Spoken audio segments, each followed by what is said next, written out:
Abre tu Biblia, por favor, Romanos capítulo 11.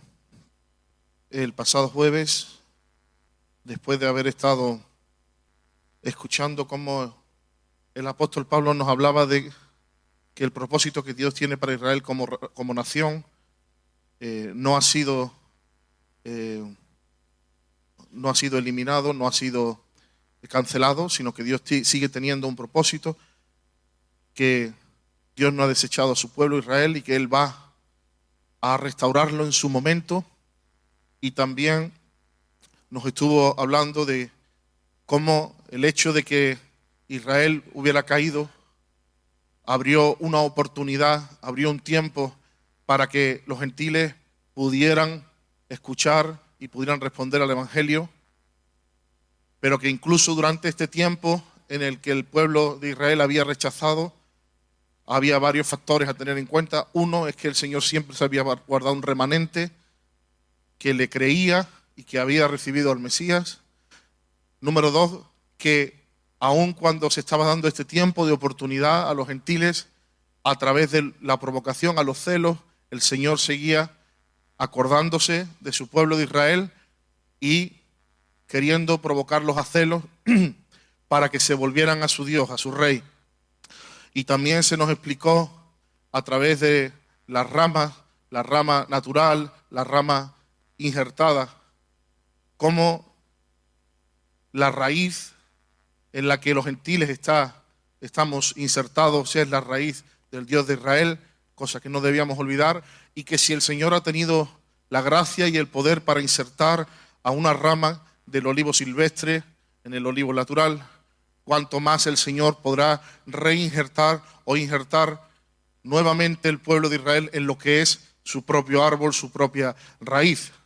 Y también terminó diciéndonos que tuviéramos cuidado, porque si bien la desobediencia, la incredulidad, el endurecimiento de Israel tuvo consecuencias con ellos, siendo ellos rama natural, pero si ellos se vuelven a Dios en fe, en obediencia, serán reinsertados. También debíamos aprender nosotros, que somos una rama injertada, a ser obedientes y permanecer en esa bondad de Dios, permanecer en esa gracia y en esa fe que nos lleva a la obediencia, porque si no también podríamos ser cortados. Sigue diciendo en el versículo 25, nos decía que quería que conociéramos de este misterio, de esto tan grande que Dios ha hecho a través de la historia, pero que fuéramos conscientes de este misterio que ha acontecido con Israel, su endurecimiento en parte y por un tiempo para dar lugar a los gentiles, para que no fuéramos arrogantes en cuanto a nosotros mismos, que no fuéramos arrogantes, porque el Señor vendrá de Sión y los libertará, y es la promesa, y Dios ha tomado una decisión con Israel soberana y Él la va a llevar a cabo, porque las decisiones que Él toma de forma soberana, que no hace depender de nada más ni de nadie más, Él las lleva a cabo. Otra cosa son las promesas y las decisiones que Él pone factores condicionales, como por ejemplo una colaboración del ser humano. Pero las donde Él no pone condicionales es sí, amén, y se cumplirá, y es irrevocable. Amén. Así que, versículo 28, en cuanto al Evangelio, son enemigos por causa de vosotros. Qué frase más dura, ¿verdad? Pensar que el pueblo de Dios se ha convertido en enemigo del Evangelio de Dios, ¿verdad? Eso es lo que hace la ceguera y eso es lo que hace el endurecimiento, que puede llevarte a estar enfrentado al Dios que crees que sirve. Dice, bueno, eso es solo el pueblo de Israel. Bueno, ojo, ¿verdad? Gamaliel dijo en aquella junta directiva donde estaban viendo qué hacían con Pedro y Juan, dijo, seamos prudentes, caballeros, no vaya a ser que nos encontremos nosotros peleando contra Dios, ¿verdad? Así que, en cuanto al Evangelio, son enemigos por causa de vosotros, pero en cuanto a la elección, a el llamado, son amados por causa de los padres. Subraya en tu mente o en tu cuaderno si lo tienes, en cuanto a la elección, el llamado, son amados, no dice fueron amados, dice son amados, y subraya por causa de los padres. Sigue leyendo, porque irrevocables son los dones y el llamamiento de Dios. Pues como vosotros también en otro tiempo erais desobedientes a Dios, pero habéis alcanzado misericordia por la desobediencia de ellos, así también estos que ahora han sido desobedientes, para que por la misericordia concedida a vosotros, ellos también alcancen misericordia. ¿Qué está diciendo aquí? Aquí está diciendo algo que una vez más va en contra de una actitud férrea determinista. Porque aquí está diciendo que ha sido su desobediencia lo que los ha sacado del camino, ¿vale? Y en nuestra obediencia, la que nos ha metido en el camino, pero después de nuestra obediencia, será ellos los que obedezcan y vuelvan al camino. Vosotros habéis alcanzado misericordia porque ellos desobedecieron. Porque vosotros erais desobedientes antes. Pero ahora que vosotros habéis alcanzado misericordia, ellos también alcanzarán misericordia.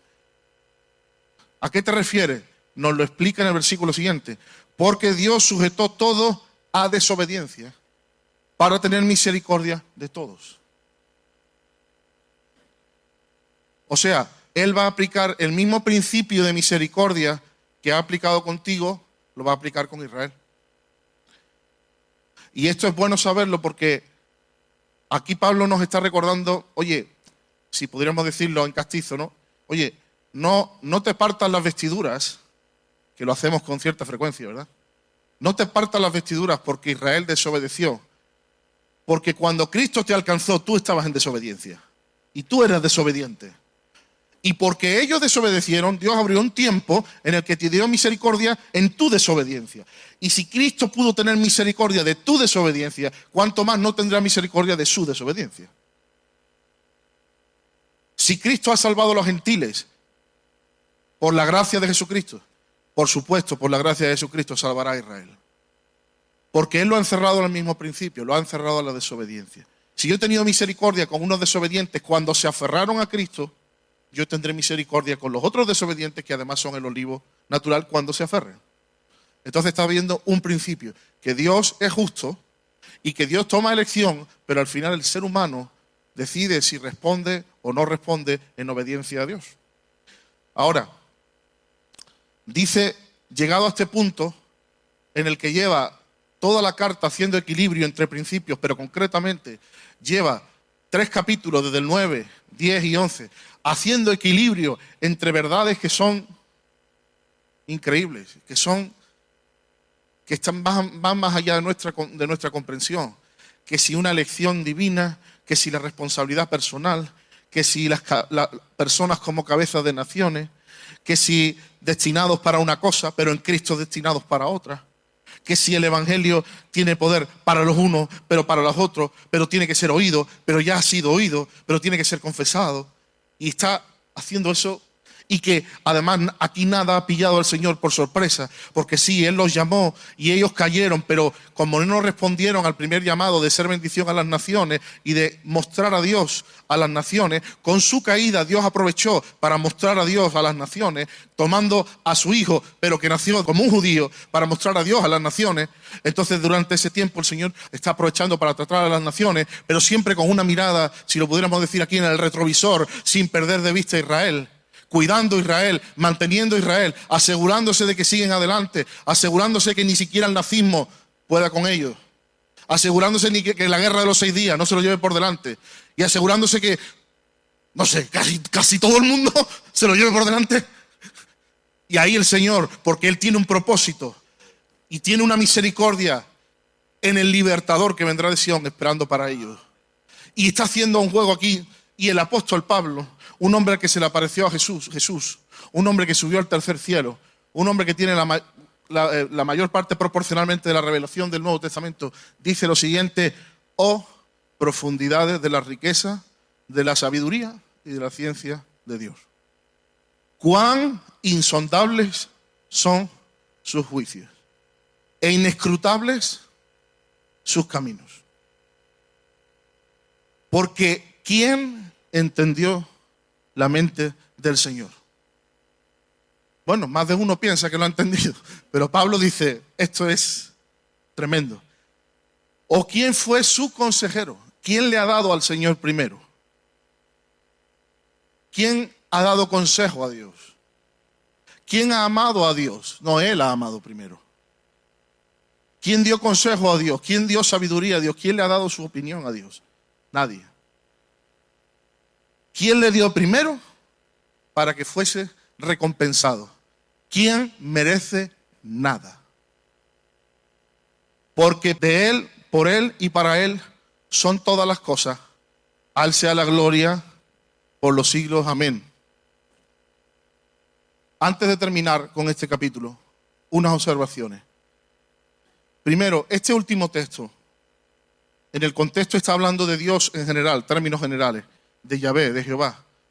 Pero es muy interesante que luego cuando Pablo en Colosenses escribe y se está refiriendo a Jesucristo, al Hijo, usa casi idéntica la misma expresión. Si leemos en Colosenses 1:16, dice, porque en Él fueron creadas todas las cosas, acaba de decir en el Hijo, con H mayúscula, fueron creadas todas las cosas, las que están en los cielos y las que hay en la tierra, visibles e invisibles, sean tronos, sean dominios, sean principados, sean potestades, todo fue creado por medio de Él y para Él. Está dando la misma descripción de grandeza y de poder a Dios como Jehová, como Yahvé, y a Jesucristo el Hijo de Dios. Jesucristo el Hijo de Dios es Dios, es este Dios, Yahvé Dios. Y esto es muy importante que lo tengamos en mente. Ahora, un par de cosas más. Antes, cuando estábamos leyendo los primeros versículos, sobre el hecho de que en cuanto al Evangelio son enemigos por causa de vosotros, está hablando de la nación de Israel, los que no han recibido, los que no son del remanente, pero en cuanto a la elección, son amados por causa de los padres. Son amados. ¿De quién está hablando? De Israel. De lo que lleva hablando 3 capítulos. E inmediatamente después dice, porque. Si es porque está relacionado con esto. ¿Vale?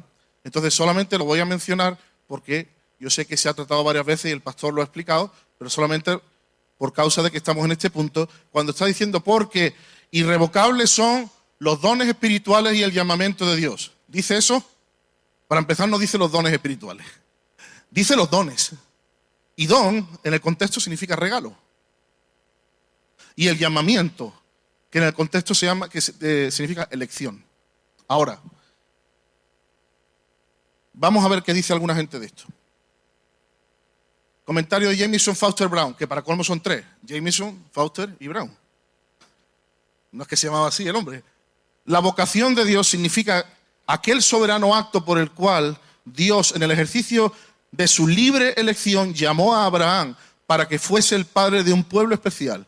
Mientras que los dones de Dios aquí denotan los artículos del pacto que Dios hizo con Abraham, los cuales constituyen la distinción real entre la suya y las demás familias de la tierra. Las dos cosas, dice el apóstol, son irrevocables, y ya que el único motivo por el cual se hace referencia a esto es el destino final de la nación de Israel, es claro que lo que aquí se afirma es la perpetuidad por todos los tiempos del pacto abrahámico. Calvino dice lo mismo. A ver qué dice Wesley. Porque los dones y el llamamiento de Dios son sin arrepentimiento. Dios no se arrepiente de sus dones a los judíos ni del llamamiento. Vámonos más para adelante. ¿Qué dice David Guzik? Esta es otra razón por la cual Dios no ha renunciado a Israel como nación, como etnia. El contexto es de Romanos 9 al 12, en el que el apóstol está hablando de la elección de Israel y que el tratamiento de Dios con Israel no ha terminado. En ningún momento menciona que los dones espirituales sean irrevocables, sino que está hablando únicamente de dones. Ahora, ¿a qué se refiere con dones? Bueno, ahí la palabra que está hablando es regalos. El llamamiento nos lo ha dado antes, en los 3 capítulos. Ahora, si volvemos a Romanos capítulo 9, 2 capítulos antes, donde comienza a hablar con este tema, observamos que Pablo explica las cosas especiales que Dios le ha dado a la nación de Israel como pueblo. Que de hecho ya en los primeros capítulos hizo una pequeña reseña, pero no fue hasta aquí donde lo explicó. ¿Cuáles son esas cosas que Dios ha dado, aparte del llamamiento, de la elección? Dice, israelitas, de los cuales son la adopción, la gloria, el pacto, la promulgación de la ley, el culto, las promesas, los patriarcas, y de los cuales en la carne vino Cristo. Estas son cosas que Dios le ha otorgado a Israel que nadie, ninguna otra nación tiene. Entonces, muy fácilmente, según la mayoría, piensan que está hablando de estos dones, de estos regalos. El más grande de todos, el mismo Hijo de Dios vino a través de ellos. Eso es un regalo que Dios le ha dado a ellos como nación. Es un don que no tiene ninguna otra nación. El hecho de que la ley le fue dado a ellos. El hecho de que los pactos de los padres le fueron dados a ellos. Y sobre todo, en el contexto, es el que está hablando ahí. Y es que Dios no los ha abandonado, sino que los va a restaurar. Y lo que está diciendo es, tanto su llamado como uno de los dones que le han sido dados, Dios los va a mantener. Puedes sumergirte ahí mucho y hay muchos detalles, muchos comentarios, pero donde está el punto claro es en la fidelidad de Dios, en la elección soberana de Dios, en la fidelidad de Dios. Dios es fiel, Dios sí cumple. Y donde Dios dice que una cosa va a ocurrir, pero que entendamos que está hablando de un contexto. Y podemos extraer el principio de que Dios es bueno y de que Dios es fiel, pero está hablando de que son cosas irrevocables para lo que está hablando, para el llamamiento de la nación de Israel. Porque la tentación sería tomar esto y usarlo para otras cosas. Y nos podríamos encontrar de que no funciona, de que no es así. Ya Saúl fue llamado como rey, Saúl fue elegido como rey y Saúl fue quitado como rey. Porque dijo, lo he desechado y he encontrado a otro que tiene un corazón conforme a mí, hablando de David. Y lo había elegido él, lo había ungido él. Cuando el pueblo lo pidió, él dijo a Samuel, adelante, que tenga el rey. Y luego él fue ungido, pero luego lo desechó. Pero es que Judas fue elegido a dedo, por Cristo, a dedo. Y echó fuera demonios, y sanó a gente, y estuvo con Jesucristo, y ejerció un ministerio. Y al final se extravió, lo traicionó, y para colmo al final no se arrepintió. Tuvo pena, remordimiento. Pero ese no es el remordimiento que lleva al arrepentimiento. El remordimiento que se centra en uno mismo, la que he liado, la que me va a caer, veremos a ver, ese no es la tristeza que lleva al arrepentimiento. La tristeza que lleva al arrepentimiento es la de David. Contra ti solo he pecado. ¿Cómo que contra ti? Hombre, y contra Urías no, y contra la mujer. Contra ti solo he pecado. Lo que más me duele es el daño que te he hecho, Señor. Padre, he pecado contra el cielo y contra ti. No soy digno, arrepentimiento. Judas no. Ay, que al final lo van a matar. Ay, la que he liado. Qué pena. Toma, te devuelvo el dinero y lo dejáis tranquilo. Sí. Espera que lo iban a dejar. Aquí el dinero Demas. Pablo lo contaba como uno de los que estaban en su ministerio y al final dijo, me ha abandonado amando más al mundo. Entonces, bueno, vemos que no debemos usar esto de forma incorrecta. Tenemos que ser responsables. Dios nos ha llamado, Dios nos ha entregado dones, pero tenemos que ser responsables, como dijo anteriormente, perseverar en su bondad. Otra cosa que quiero señalar antes de cerrar este capítulo es que dice, son amados por causa de los padres.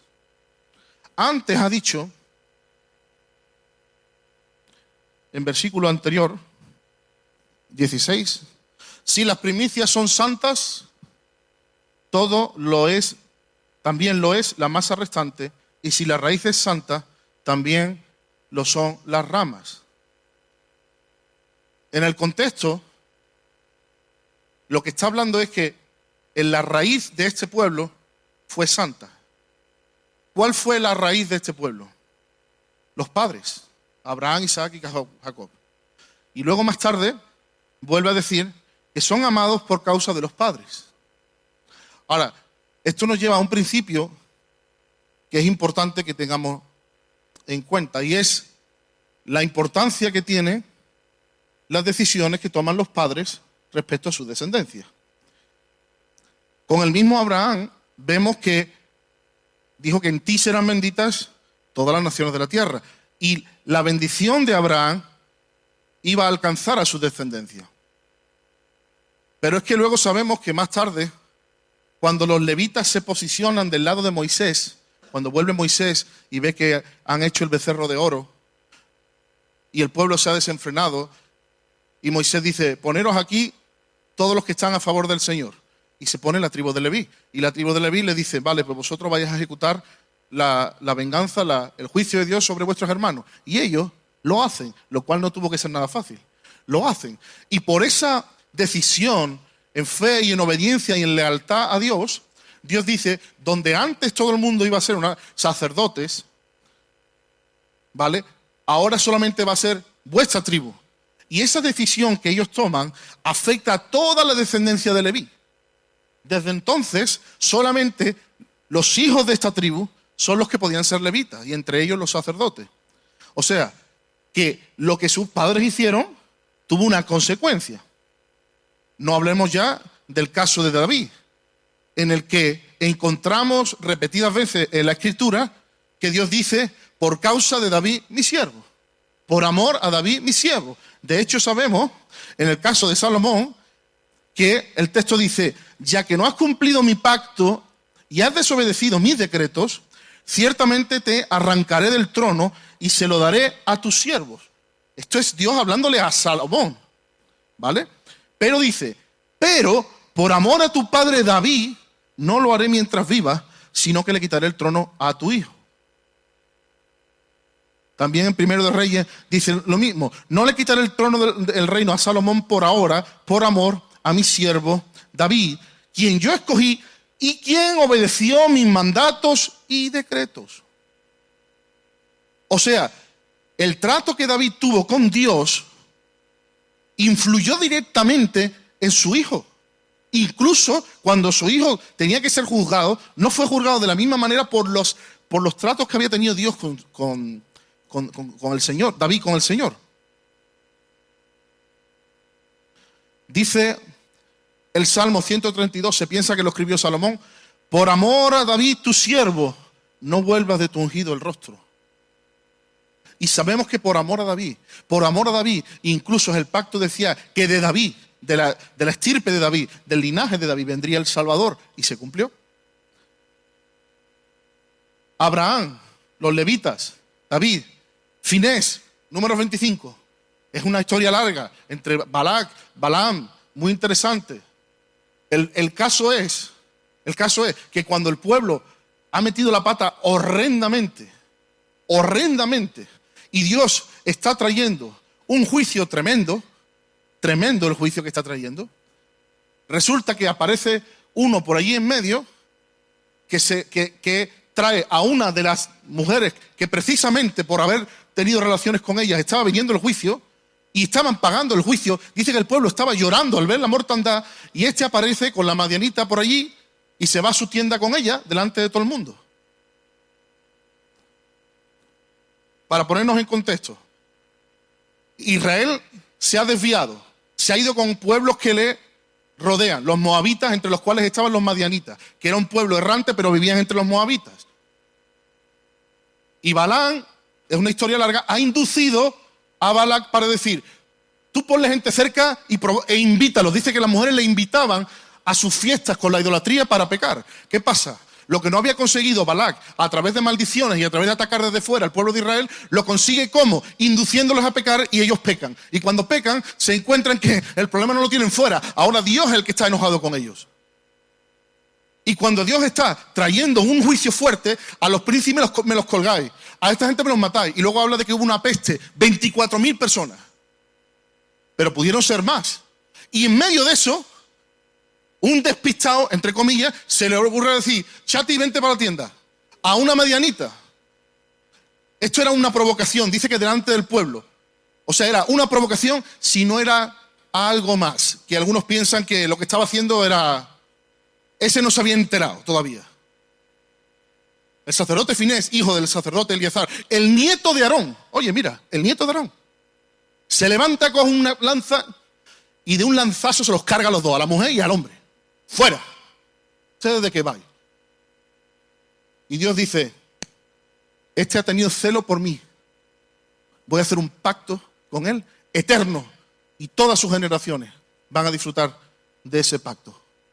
Entonces Finés se levantó, intervino y cesó la plaga. Y le fue contado por justicia para todas las generaciones, para siempre. He aquí, yo establezco, dice, mi pacto de paz con él. Y tendrá él y su descendencia después de él el pacto del sacerdocio perpetuo, por cuanto tuvo celo por su Dios e hizo expiación por los hijos de Israel. No nos vamos a meter ahí, pero lo que estaba haciendo él, en un sentido, era un sacrificio para que se aplacara la ira de Dios. De hecho, dice que ahí paró la mortandad. Y Dios dijo, tu descendencia va a ser bendita por tu decisión. No tenemos tiempo, pero Rahab, mira las consecuencias de las decisiones que tomó Rahab. Porque cuando tú lees la maravillosa, preciosa, entrañable, romántica historia del libro de Ruth, lo que no se te pasa a veces por la cabeza es que ese pedazo de hombre que había ahí, ese voz, ese caballero, era hija de una prostituta de Jericó. Y mira cómo cambió las decisiones de la madre, la vida de un hijo. Sí, bueno, pero estamos en el Nuevo Testamento. Sí, claro. Pero vamos a ver lo que dice el Nuevo Testamento, porque el Nuevo Testamento nos dice, para empezar, que la bendición de Abraham nos alcanza a nosotros en Cristo. O sea que las decisiones que tomó Abraham ahora nos alcanzan, por supuesto, mediante la obra de Jesucristo. Pero somos benditos en Abraham. ¿Y cuál es la bendición que recibimos de Abraham? Es otro tema, es grande. Pero la bendición más grande que tenemos es que Jesucristo vino de la descendencia de Abraham, y Gálatas nos dice que la bendición más grande que tenemos, la promesa que hemos heredado, es el Espíritu Santo. En Cristo Jesús, Gálatas 3:14, la bendición de Abraham alcanzase a los gentiles, a fin de que por la fe recibiésemos la promesa del Espíritu. Las decisiones que tomó Abraham, a causa, por supuesto, de Cristo, nos están bendiciendo a nosotros. Pero ¿y Timoteo? Cuando Pablo llega, por cierto, por segunda vez a Listra. Hoy lo estaba pensando, la primera vez que llegó a Listra le dieron una paliza que lo dejaron muerto. Muerto. Y al día siguiente volvió a entrar. Pero es que luego vuelve a Listra. Una segunda vez, digo yo, enseguida vuelvo yo a esa ciudad. Enseguida. Lo interesante es que Pablo se encontró con Timoteo en el segundo viaje, no en el primero. Si no llega a volver, no tenemos Timoteo. O tenemos otra historia. Pero cuando él vuelve a Listra y habla con Pablo, ¿qué pone de relieve? Aparte de que pregunta y es una persona de buen testimonio. Pone de relieve la fe de su abuela y de su madre, Loida y Eunice. Y le dice, pero muy equilibrado, porque dice, yo sé la fe que tiene tu madre y que tiene tu abuela. Y tú ahí llevas herencia. Pero vamos, que yo sé que la tuya es sincera. Porque dice, sé que la tuya es sin fingimiento. Y ahí está poniendo las dos realidades. La realidad de que tiene una herencia, pero que por otra parte tiene que ser una fe suya. Pero más todavía. ¿Y qué ocurre cuando en Corintios, 1 de Corintios, capítulo 7, nos está diciendo de que al haber un creyente santo, fiel a Dios en una casa, eso tiene un impacto de santificación sobre su marido y sobre sus hijos? No significa que van a ser salvos por la fe del creyente. Lógicamente, tienen que tomar sus propias decisiones, ya lo sabemos. Pero hay una influencia positiva, espiritual, santificadora sobre esos hijos, porque hay un padre, hay una madre que es santo. Y además sobre el cónyuge, porque hay una unidad carnal entre los dos cónyuges. y una parte tiene a Dios. Y de la misma manera que hay que tener cuidado, no unirse al yugo desigual, pero cuando tú eres la persona, tienes una influencia. Ahora, es difícil entender los pormenores de lo que está hablando ahí. Y cada uno te sale con su explicación, pero lo que es claro es que hay una influencia positiva.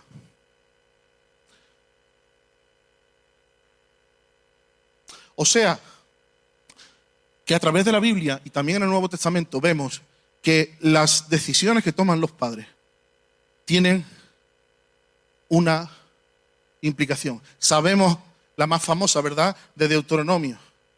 Serán benditos tú, tus hijos. ¿Y hasta cuántos? 1000 generaciones. Ahora, solamente un detalle. Si te fijas en todos esos casos que hemos hablado, Abraham, David, Finés, el mismo pueblo de Israel, había pacto.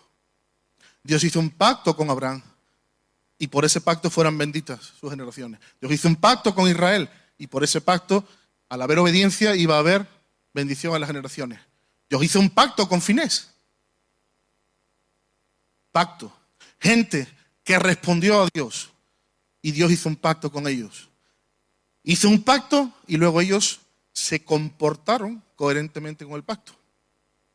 Y cuando hay un pacto, ¿cuál es el pacto que hizo Timoteo? El pacto con Dios, el pacto en la sangre de Cristo. Un pacto con Dios.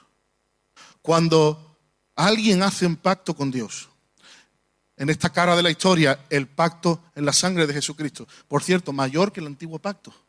Cuando estamos en pacto con Dios y honramos a Dios, tenemos celo por Dios, nos consagramos a Dios y como decía de David, por cuanto ha hecho lo recto ante los ojos de Jehová, y de ninguna cosa que le mandase se había apartado en todos los días de su vida, salvo lo tocante a lo de Urías Eteo.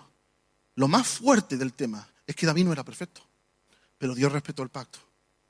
Dios no invalidó el pacto cuando él cometió el error, porque él se arrepintió profundamente, volvió a consagrarse y Dios mantuvo el pacto, cosa que no hizo Saúl. Bueno, por lo menos sálvame la cara delante del pueblo. He pecado, sí, lo mismo que dijo David, he pecado, pero... Entonces, en este capítulo 11 se resalta este pequeño detalle que creo que es súper importante. Por supuesto, todo ha sido por elección de Dios, ha sido por su soberanía, es su gracia lo que nos trae, es su gracia lo que ha traído Israel aquí, pero no en vano apunta, dice, no, pero sí, ellos son amados por causa de sus padres. Y ves hasta qué punto el que unos padres estén en pacto y se comporten como tal respecto a Dios, hasta qué punto eso puede bendecir y ser de influencia a sus generaciones. Y así ha sido con Israel. Y así será. Y con todo esto, ¿qué queda decir? Lo que dice Pablo al final. O profundidades de la riqueza, de la sabiduría y de la ciencia de Dios. ¿Quién entiende estas cosas? ¿Quién entiende todo esto? ¿Quién le dio consejo? ¿Quién le dio antes para que él diera? ¿Quién le dio para que sea recompensado? Porque de él, por él y para él son todas las cosas.